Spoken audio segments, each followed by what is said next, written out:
साहित्य ज्ञान चैनल में आप सभी का स्वागत है। जिन छात्रों ने अभी तक चैनल को सब्सक्राइब नहीं किया है वे सब्सक्राइब कर लें और बेल आइकन को प्रेस कर लें, जिससे चैनल से जुड़ी हुई सूचनाएं आपको समय से मिलती रहें। नमस्कार, आज हम लोग क्लास 10th के हिंदी बुक स्पर्श भाग 2 से दूसरा चैप्टर मीरा के पद पढ़ेंगे। मीरा के पद पढ़ने से पहले आइए मीराबाई के बारे में संक्षिप्त रूप से जान लेते हैं। मीरा का जन्म जोधपुर के चोकड़ी गांव में 1503 में हुआ माना जाता है। 13 वर्ष की उम्र में मेवाड़ के महाराणा सांगा के कुंवर भोजराज से उनका विवाह हुआ। उनका जीवन दुखों की छाया में बीता। बाल्यावस्था में ही मां का देहांत हो गया था। विवाह के कुछ ही साल बाद पहले पति, फिर पिता और एक युद्ध के दौरान ससुर का भी देहांत हो गया। भौतिक जीवन से निराश मीरा ने घर परिवार त्याग दिया और वृंदावन में डेरा डालकर पूरी तरह गिरधर गोपाल श्री कृष्ण के प्रति समर्पित हो गईं। मध्यकालीन भक्ति आंदोलन की आध्यात्मिक प्रेरणा ने जिन कवियों को जन्म दिया उनमें मीराबाई का विशिष्ट स्थान है। इनके पद पूरे उत्तर भारत सहित गुजरात, बिहार और बंगाल तक प्रचलित हैं। मीरा हिंदी और गुजराती दोनों की कवित्री मानी जाती हैं। संत रैदास की शिष्या मीरा की कुल 7-8 कृतियां ही उपलब्ध हैं। मीरा की भक्ति दैन्य और माधुरी की है। इन पर योगियों, संतों और वैष्णव भक्तों का सम्मिलित प्रभाव पड़ा है। मीरा के पदों की भाषा में राजस्थानी, ब्रज और गुजराती का मिश्रण पाया जाता है। वहीं पंजाबी, खड़ी बोली और पूर्वी के प्रयोग भी मिल जाते हैं। छात्रों, पाठ का प्रवेश देखिए। कहते हैं कि पारिवारिक संतापों से मुक्ति पाने के लिए मीरा घर द्वार छोड़कर वृंदावन में जा बसी थीं और कृष्णमय हो गई थीं। इनकी रचनाओं में इनके आराध्य कहीं निर्गुण निराकार ब्रह्म, कहीं सगुण साकार गोपी वल्लभ श्री कृष्ण और कहीं निर्मोही परदेसी जोगी के रूप में संकलित किए गए हैं। वे गिरधर गोपाल के अनन्य और एकनिष्ठ प्रेम से अभिभूत हो उठी थीं। प्रस्तुत पाठ में संकलित दोनों पद मीरा के इन्हीं आराध्य को संबोधित है। मीरा अपने आराध्य से मनुहार भी करती हैं, लाड भी लड़ाती हैं, तो अवसर आने पर उलाहना देने से भी नहीं चूकती। इनकी क्षमताओं का गुणगान स्मरण करती हैं तो उन्हें उनके कर्तव्य याद दिलाने में भी देर नहीं लगाती। छात्रों, पहला पद देखिए। हरि आप हरो जन री भीर, द्रौपदी री लाज राखी आप बढ़ायो चीर, भगत कारण रूप नरहर धरियो आप शरीर, बूढ़ तो गजराज राख्यो काटी कुंजर पीर, दासी मीरा लाल गिरधर हरो हमारी भीर। छात्रों, सबसे पहले आप कठिन शब्द समझ लीजिए, उसके बाद आप इसके ससंदर्भ व्याख्या को समझिए। तो हरि यहाँ पर श्री कृष्ण के लिए प्रयोग किया गया है। हरो मतलब दूर करो, जन मतलब होता है भक्त या लोग, भीर मतलब होता है दुख दर्द कष्ट, लाज अर्थात इज्जत, चीर कपड़ा, नरहरि मतलब नरसिंह का रूप, शरीर मतलब शरीर, गजराज मतलब गजों माने हाथियों का राजा अर्थात ऐरावत, कुंजर मतलब हाथी, हमारी मतलब हमारी। ठीक, अब आपको जैसे पेपर में करने के लिए ससंदर्भ व्याख्या आता है, तो सबसे पहले आप संदर्भ लिख लीजिए, उसके बाद प्रसंग, फिर हम व्याख्या को समझाते हैं। क्योंकि आपको ये संदर्भ तो एक ही रहेगा, दोनों पदों में संदर्भ एक रहेगा, प्रसंग आपका बदलेगा। आप पहले पद का संदर्भ समझ लीजिए। प्रस्तुत पद या पंक्ति हमारी पाठ्यपुस्तक स्पर्श भाग 2 से लिया गया है। इस पद की कवित्री मीराबाई हैं। प्रसंग, प्रस्तुत पंक्ति में मीरा जी भगवान श्री कृष्ण के भक्त प्रेम को अलग अलग उदाहरणों से बता रही हैं कि किस प्रकार से वे भक्तों के अपने बचाव करते हैं, साथ ही स्वयं की रक्षा की गुहार लगा रही हैं, अपने भी रक्षा के लिए पुकार रही हैं। अब व्याख्या देखिए। हरि आप हरो जनरी भीर, मीरा जी कहती हैं कि आप अपने भक्तों के सभी प्रकार के कष्टों को हरने वाले हैं। हे भगवान श्री कृष्ण, आप तो अपने भक्तों के सभी प्रकार के जो भी दुख दर्द हैं, कष्ट हैं, उनको आप क्या करने वाले हैं? दूर करने वाले हैं, अर्थात दुखों को नाश करने वाले हैं। फिर वो देखिए कुछ उदाहरण देती हैं। कौन कौन से उदाहरण दे रही हैं?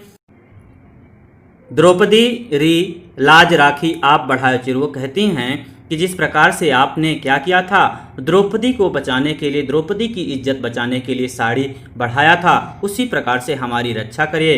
वो एक प्रसंग ये तो आप जानते होंगे कि पांडव लोग जब जुआ के खेल में किससे हार जाते हैं, दुर्योधन से पराजित हो जाते हैं, तो दुर्योधन दुशासन को द्रौपदी के चीरहरण के लिए बोलता है, जहाँ पर कृष्ण आकर के साड़ी बढ़ा करके द्रौपदी की इज्जत को बचाए थे। वही उदाहरण देते हुए यहाँ मीरा कह रहे हैं कि जिस प्रकार से आपने द्रौपदी की इज्जत को बचाया था, उसी प्रकार से हमारी भी, जो हमारे भी कष्ट हैं, उनका भी हरण करिए, उन्हें भी दूर करिए। भगत कारण रूप नरहर धरियो आप शरीर। एक उदाहरण और दे रहे हैं कि जिस प्रकार से आपने भक्त प्रहलाद को बचाने के लिए नरसिंह का रूप धारण किया था। ये भी प्रसंग आप जानते होंगे कि हिरण्याकश्यप का बेटा जो था प्रहलाद, वो भगवान श्री कृष्ण अर्थात भगवान हरि विष्णु का वो क्या था, भक्त था, और उसके पिता भगवान विष्णु को नहीं मानते थे, तो उसे मारना चाहते थे। तो वो अपने भक्त को बचाने के लिए नरसिंह का रूप धारण किए थे।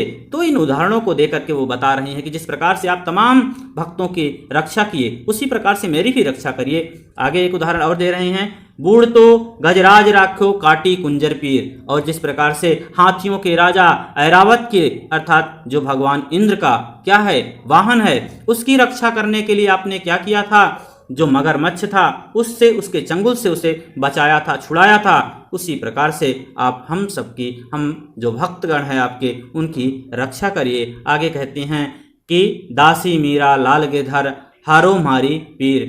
क्या कह रही हैं कि हे श्री कृष्ण जी, आप अपनी दासी अर्थात भक्त के बारे में भी, जो भी उसके कष्ट हैं, दुख दर्द हैं, उन सब का को क्या करिए, दूर करिए। आपकी मैं दासी हूँ, अर्थात अपने आप को स्वयं को दासी मानते हुए कह रहे हैं कि जो भी हमारे दुख दर्द हैं, जो भी हमारे कष्ट हैं, उन सबको हर लीजिए, दुखों का नाश कर दीजिए, हमारे जो भी दुख हैं उनको खत्म कर दीजिए, नष्ट कर दीजिए। इस प्रकार से वो पहले पद में कह रहे हैं। आइए अगला पद देखते हैं। श्याम मारे चाकर राखो जी, गिरधारी लाला मारे चाकर राखो जी। चाकर रहस्यों बाग लगस्यों, नित उठ दर्शन पास्यों। बिंद्रावन री कुंज गली में गोविंद लीला गास्यों। चाकरी में दर्शन पास्यों, सुमिरण पास्यों खर्ची। भाव भक्ति जागरी पास्यों, तीनों बातां सरसी। मोर मुकुट पीताम्बर सो है, गल वैजंती माला। विंद्रावन में धेनु चरावे, मोहन मुरली वाला। ऊंचा ऊंचा महल बनाव, बिच बिच राखूं बारी। सावरियारा दर्शन पास्यूं, पहर कुसुम्बी साड़ी। आधी रात प्रभु दर्शन दीजो, जमुना जी के तीरा। मीरा रा प्रभु गिरधर नागड़, हिवड़ो घड़ो अधीरा। छात्रों, अब इसका प्रसंग आप समझ लीजिए, और जो भी कठिन शब्द बीच बीच में आएंगे उन्हें मैं आपको बीच बीच में बताता चलूँगा। प्रसंग प्रस्तुत पद में मीरा जी श्री कृष्ण के प्रति अपने प्रेम का वर्णन कर रही हैं, और वे श्री कृष्ण के दर्शन के लिए कितनी व्याकुल हैं, इन बातों को यहाँ पर वो बता रही हैं। क्या कहती हैं, व्याख्या को देखिए। श्याम म्याने चाकर राखो जी। श्याम मतलब श्री कृष्ण, म्याने मतलब मुझे, चाकर मतलब नौकर, राखो मतलब रख लीजिए। हे भगवान श्री कृष्ण, आप मुझे ऐसा करिए कि अपने घर पर, अपने यहाँ नौकर के रूप में रख लीजिए। इस प्रकार से मीरा जी कह रही हैं। गिरधारी लाला मारे चाकर राखो जी। हे गिरि को धारण करने वाले लाल, हे भगवान श्री कृष्ण, आप मुझे अपने यहाँ चाकर के रूप में, नौकर के रूप में, चाकर मतलब नौकर, नौकर के रूप में रख लीजिए। अर्थात मीरा जी किसी भी स्थिति में श्री कृष्ण के पास रहना चाहती हैं, फिर चाहे वो नौकर बनकर ही क्यों ना रहना पड़े। आगे देखिए। चाकर रहस्यों बाग लगस्यों, नित्य उठ दर्शन पास्यों। अब यहाँ क्या कहती हैं वो कि अगर मैं आपके यहाँ नौकर बन के रहूंगी, मीरा जी कहती हैं कि नौकर बन के कर मैं क्या करूंगी, आपके यहाँ रहूंगी तो बगीचा लगाऊंगी, बगीचा लगाऊंगी। चाकर रहस्यों बाग लगस्यों, बाग मतलब बगीचा, लगस्यों मतलब लगाऊंगी। दर्शन मतलब दर्शन मतलब दर्शन।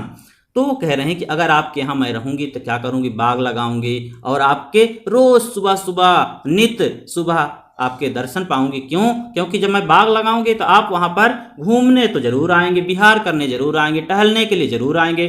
तो ऐसे में आपके यहाँ मैं अगर नौकर रही तो आपके दर्शन भी मुझे मिलते रहेंगे। आगे फिर क्या कहती हैं, बिंदरावन री कुंज कली में गोविंद लीला गास्यूं। बिंदरावन मतलब वृंदावन, कुंज मतलब सकरी, गली मतलब गली, गोविंद अर्थात श्री कृष्ण, लीला गास्यूं मतलब गाऊंगी। तो वो क्या कह रहे हैं कि अगर मैं आपके यहाँ नौकर रही तो फिर मैं क्या करूंगी, घूम घूम करके मैं पूरे वृंदावन की सकरी गलियां हैं जो, उन गलियों में घूम घूम करके आपके लीलाओं का गान करूंगी, आपके बारे में लोगों को बताऊंगी, आपकी लीलाओं के का बखान करूंगी, लोगों को भी आपके लीला के बारे में समझाऊंगी। इस प्रकार से वो बोल रही हैं। आगे और क्या कहती हैं, चाकरी में दर्शन पास्यु, सुमिरण पास्यु खर्ची, भाव भक्ति जागरी पास्यु, तीनों बातां सरसी। वो एक चीज और कहती हैं कि यहां से इसका अर्थ लीजिए, तीनों बातां परसी। कहती हैं कि मीरा का मानना है कि नौकर बनने से उनके 3 फायदे हैं। कौन कौन से? एक तो है दर्शन, चाकरी में दर्शन पास्यु। अगर मैं आपके यहाँ नौकर रही तो क्या करूंगी, आपका दर्शन पाती रहूंगी, आपसे दूर नहीं रहूंगी। और सुमिरण पास्यु खर्ची, और जो आपसे दूर होने पर मुझे बहुत कष्ट होता है, बहुत याद आपकी आती है, तो वो भी नहीं आएगी। तो ये दूसरा मुझे फायदा हो जाएगा। तीसरा फायदा क्या कहती हैं कि भाव भगत जागरी पासू। अगर क्या होता है कि मैं आपकी जो भक्ति भावना है उसकी साम्राज्ञी बन जाऊंगी, उसका साम्राज्य मुझे मिल जाएगा। यहाँ जगीरी मतलब होता है जागीर या साम्राज्य, तो वही कहते हैं भक्ति भाव का जो साम्राज्य है वो मुझे मिल जाएगा। इस प्रकार से 3 फायदे वो बता रही हैं कि 3 फायदे मेरे होंगे अगर आपके यहाँ मैं नौकर बन के रहती हूँ। आगे क्या कहती हैं, कहती हैं कि मोर मुकुट पीतांबर सोहै गल वैजंती माला। मोर समझ रहे, मुकुट मतलब होता है मुकुट, पीतांबर मतलब पीला वस्त्र, सोहै मतलब सुशोभित होता है, गल मतलब गले में, वैजंती ये फूल एक प्रकार का है, उसकी माला।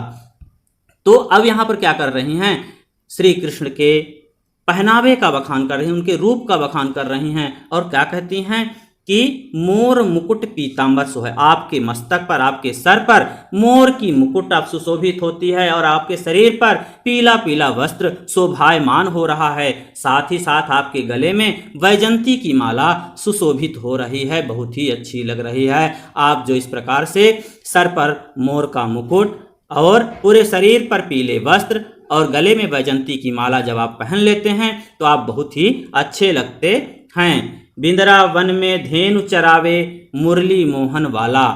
फिर आगे कहते हैं कि वृंदावन में गाय चराते हुए जब वह मोहन मुरली बजाता है तो वो सबका मन मोह लेता है। वृंदावन में जब आप गाय चराते हैं और वहाँ पर आप क्या करते हैं, मुरली को बजाते हैं, मोहन मुरली वाला अर्थात श्री कृष्ण भगवान जब मुरली का वहाँ पर बजाते हैं, मुरली को बजाते हैं, तो मीरा जी कहती हैं कि सबका मन आप मोह लेते हैं। आगे क्या है, ऊंचा ऊंचा महन बड़ामण बिच बिच राखूं बारी। और कहते हैं जब मैं बगीचा लगाऊंगी, जो ऊपर वो बात कर रही थी कि मैं बगीचा लगाऊंगी, तो वही कहते हैं कि जब मैं बगीचा लगाऊंगी तो क्या करूंगा, बीच बीच में ऊंचे ऊंचे महल बनवाऊंगी। ऊंचे ऊंचे महल इसलिए बनवाओगे कि जिससे क्या हो, सावरिया दर्शन पास्यूं पहर कुसुम्बी साड़ी, जिससे कि मैं अपने सावरिया अर्थात श्री कृष्ण के दर्शन को पाती रहूं। और उन्हीं के लिए मैं क्या करूंगी, श्रृंगार करूंगी। पहर मतलब पहनकर, कुसुम्बी साड़ी, वो कह रही हैं कि मैं उनका दर्शन पाने के लिए श्रृंगार करूंगी, कुसुम्बी साड़ी पहनूंगी और उनके दर्शन को प्राप्त करूंगी। आगे क्या कहती हैं, आधी रात प्रभु दर्शन दीजियो जमुना जी के तीरा, मीरा रा प्रभु गिरधर नागर हिवड़ो घड़ो अधीरा। वो क्या कहती हैं, हे मीरा जी कहती हैं, हे गिरधर नागर, हे प्रभु, हे श्री कृष्ण भगवान, आप क्या करिए, मुझे मेरा मन बहुत ही अधीर हो रहा है, इसलिए मैं सुबह तक का इंतजार नहीं कर सकती। मैं अधीरा मतलब बहुत व्याकुल हो रहा है, अधीर हो रहा है, तो इसलिए आधी रात को ही मुझे आप दर्शन दीजिए। कहाँ पर, जमुना जी के किनारे दर्शन दीजिए, जमुना जी के तीरा।